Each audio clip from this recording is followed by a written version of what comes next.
അധ്യായം 22. Reuben Gad ഗോത്രങ്ങളെയും മനാസയുടെ അർദ്ധഗോത്രത്തെയും Joshua വിളിച്ചുകൂട്ടി. അവൻ അവരോട് പറഞ്ഞു, കർത്താവിന്റെ ദാസനായ മോശ നിങ്ങളോട് കൽപ്പിച്ചതെല്ലാം നിങ്ങൾ അനുസരിച്ചു. എന്റെ ആജ്ഞ നിങ്ങൾ അനുവർത്തിക്കുകയും ചെയ്തു. നിങ്ങളുടെ സഹോദരന്മാരെ ഇന്നുവരെ നിങ്ങൾ ഉപേക്ഷിച്ചിട്ടില്ല. നിങ്ങളുടെ ദൈവമായ കർത്താവിന്റെ കൽപ്പന അനുസരിക്കുന്നതിൽ നിങ്ങൾ ഉത്സുകരായിരുന്നു. ഇപ്പോൾ നിങ്ങളുടെ ദൈവമായ കർത്താവ് തന്റെ വാഗ്ദാനം അനുസരിച്ച് നിങ്ങളുടെ സഹോദരന്മാർക്ക് സ്വസ്ഥത നൽകിയിരിക്കുന്നു. ആകയാൽ കർത്താവിന്റെ ദാസനായ മോശ ജോർദാൻ അക്കരെ നിങ്ങൾക്ക് അവകാശമായി നൽകിയ ദേശത്തുള്ള ഭവനങ്ങളിലേക്ക് മടങ്ങുവിൻ. നിങ്ങളുടെ ദൈവമായ കർത്താവിനെ സ്നേഹിക്കുകയും അവിടുത്തെ വഴികളിലൂടെ ചരിക്കുകയും അവിടുത്തെ പ്രമാണങ്ങൾ അനുസരിക്കുകയും അവിടുത്തോട് വിശ്വസ്തത പുലർത്തുകയും പൂർണ്ണ ഹൃദയത്തോടും പൂർണ്ണ ആത്മാവോടും കൂടെ അവിടുത്തെ ആരാധിക്കുകയും ചെയ്യണമെന്ന് കർത്താവിന്റെ ദാസനായ മോശ നിങ്ങൾക്ക് നൽകിയിട്ടുള്ള കൽപ്പനകളും നിയമങ്ങളും അനുസരിക്കുന്നതിൽ നിങ്ങൾ പ്രത്യേകം ശ്രദ്ധിക്കണം. ജോഷുവ അവരെ അനുഗ്രഹിച്ചയച്ചു. അവർ തങ്ങളുടെ ഭവനങ്ങളിലേക്ക് മടങ്ങി. മനാസയുടെ ഒരർദ്ധഗോത്രത്തിന് മോശ ബാഷാനിൽ അവകാശം നൽകിയിരുന്നു. മറ്റേ അർദ്ധഗോത്രത്തിന് ജോർദാന്റെ പടിഞ്ഞാറ് ഭാഗത്ത് അവരുടെ സഹോദരന്മാരുടെ അവകാശഭൂമിയോട് ചേർന്ന് ജോഷുവ ഓഹരി കൊടുത്തു. അവർ അവരെ അനുഗ്രഹിച്ച് സ്വഭവനങ്ങളിലേക്ക് അയച്ചു. അവൻ പറഞ്ഞു, വളരെയധികം കന്നുകാലികൾ, വെള്ളി, സ്വർണം, പിച്ചള, ഇരുമ്പ്, വസ്ത്രങ്ങൾ എന്നിവയോടുകൂടി സമ്പന്നരായി നിങ്ങളുടെ ഭവനങ്ങളിലേക്ക് മടങ്ങിപ്പോകുവിൻ. ശത്രുക്കളിൽ നിന്ന് ലഭിച്ച കൊള്ള വസ്തുക്കൾ സഹോദരന്മാരുമായി പങ്കുവയ്ക്കുവിൻ. അങ്ങനെ റൂബൻ ഗാദ് ഗോത്രങ്ങളും മനാസയുടെ അർദ്ധഗോത്രവും ഇസ്രായേൽ ജനത്തോട് യാത്ര ചോദിച്ചതിനു ശേഷം കാനാൻ ദേശത്തുള്ള ഷീലോയിൽ വെച്ച് കർത്താവിന്റെ ദാസനായ മോശയുടെ കൽപ്പനയനുസരിച്ച് സ്വന്തമാക്കിയ ഗിലെയാദിലുള്ള ഭവനങ്ങളിലേക്ക് മടങ്ങി. റൂബൻ ഗാദ് ഗോത്രങ്ങളും മനാസയുടെ അർദ്ധഗോത്രവും കാനാൻ ദേശത്ത് ജോർദാന് സമീപമെത്തിയപ്പോൾ നദീതീരത്ത് വലിയൊരു ബലിപീഠം നിർമ്മിച്ചു.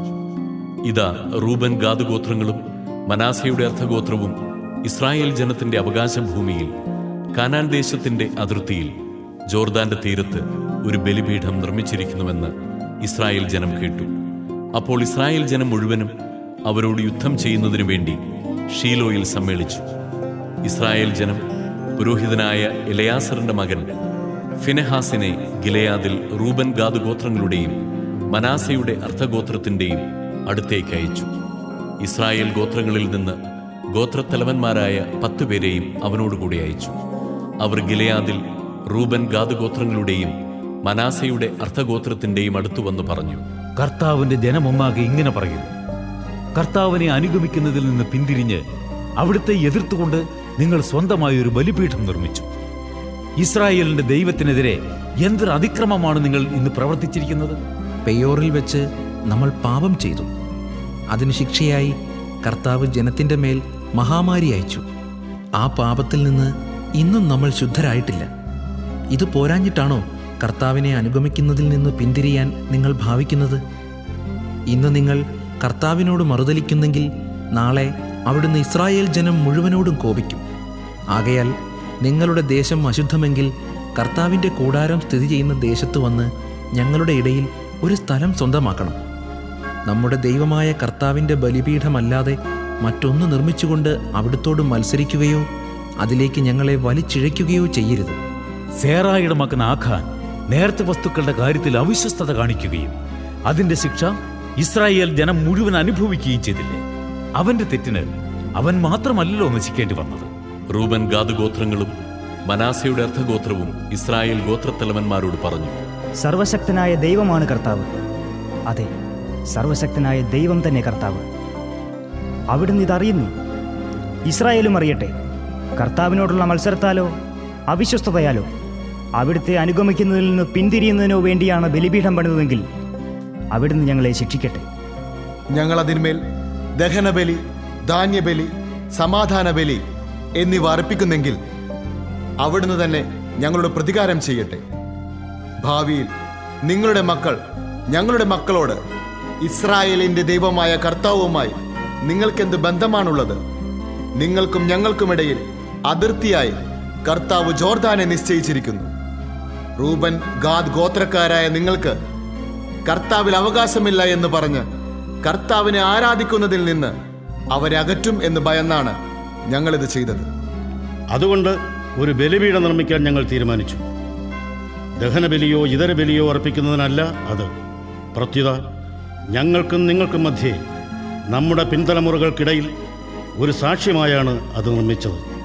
കർത്താവിൻ്റെ സന്നിധിയിൽ ഞങ്ങൾ ദഹനബലിയും സമാധാന ബലിയും മറ്റ് ബലികളും അർപ്പിക്കുന്നത് ഭാവിയിൽ നിങ്ങളുടെ മക്കൾ ഞങ്ങളുടെ മക്കളോട് കർത്താവിൽ നിങ്ങൾക്ക് ഓഹരിയില്ല എന്ന് പറയാതിരിക്കാൻ വേണ്ടിയാണ്. ഞങ്ങളോടോ ഞങ്ങളുടെ പിൻഗാമികളോടോ ഭാവിയിൽ അവർ ഇങ്ങനെ ചോദിക്കുകയാണെങ്കിൽ ഞങ്ങൾ പറയും, ബലിക്കോ ദഹനബലിക്കോ അല്ല, നിങ്ങൾക്കും ഞങ്ങൾക്കും മധ്യേ ഒരു സാക്ഷ്യത്തിനായി കർത്താവിൻ്റെ ബലിപീഠത്തിൻ്റെ ഒരു മാതൃക ഞങ്ങളുടെ പിതാക്കന്മാർ നിർമ്മിച്ചതാണിത്. കർത്താവിൻ്റെ കൂടാരത്തിൻ്റെ മുമ്പിലുള്ള ബലിപീഠമല്ലാതെ ദഹനബലിക്കോ ധാന്യബലിക്കോ ഇതര ബലികൾക്കോ വേണ്ടി മറ്റൊരു ബലിപീഠമുണ്ടാക്കി കർത്താവിനെതിരെ മത്സരിക്കുകയും അവിടുത്തെ മാർഗങ്ങളിൽ നിന്ന് വ്യതിചലിക്കുകയും ചെയ്യാൻ ഞങ്ങൾക്കിടവരാതിരിക്കട്ടെ. റൂബൻ ഗാദ് മനാസെ ഗോത്രങ്ങൾ പറഞ്ഞ ഈ വാക്ക് കേട്ട് പുരോഹിതനായ ഫിനെഹാസും അവന്റെ കൂടെ ഉണ്ടായിരുന്ന ശ്രേഷ്ഠന്മാരും ഇസ്രായേലിലെ ഗോത്രത്തലവന്മാരും തൃപ്തരായി. പുരോഹിതനായ എലയാസറിന്റെ മകൻ ഫിനെഹാസ് അവരോട് പറഞ്ഞു, കർത്താവ് നമ്മുടെ മധ്യത്തിലുണ്ടെന്ന് ഇന്ന് ഞങ്ങൾ അറിയുന്നു. എന്തെന്നാൽ നിങ്ങൾ കർത്താവിനെതിരെ അകൃത്യം ചെയ്തില്ല. നിങ്ങൾ ഇസ്രായേൽ ജനത്തെ കർത്താവിന്റെ കോപത്തിൽ നിന്നും രക്ഷിച്ചിരിക്കുന്നു. പുരോഹിതനായ എലയാസറിന്റെ മകൻ ഫിനെഹാസും സമൂഹ നേതാക്കളും ഗിലെയാദിൽ റൂബൻ ഗാദ് ഗോത്രങ്ങളുടെ അടുക്കൽ നിന്ന് കാനാൻ ദേശത്ത് തിരിച്ചുവന്ന് ഇസ്രായേൽ ജനത്തെ വിവരമറിയിച്ചു. ഈ വാർത്ത ഇസ്രായേലിനെ സന്തോഷിപ്പിച്ചു. റൂബൻ ഗാദ് ഗോത്രങ്ങൾ വസിക്കുന്ന നാട് നശിപ്പിക്കാൻ യുദ്ധം ചെയ്യുന്നതിനെക്കുറിച്ച് അവർ പിന്നീട് സംസാരിച്ചില്ല. അവർ ദൈവത്തെ സ്തുതിച്ചു.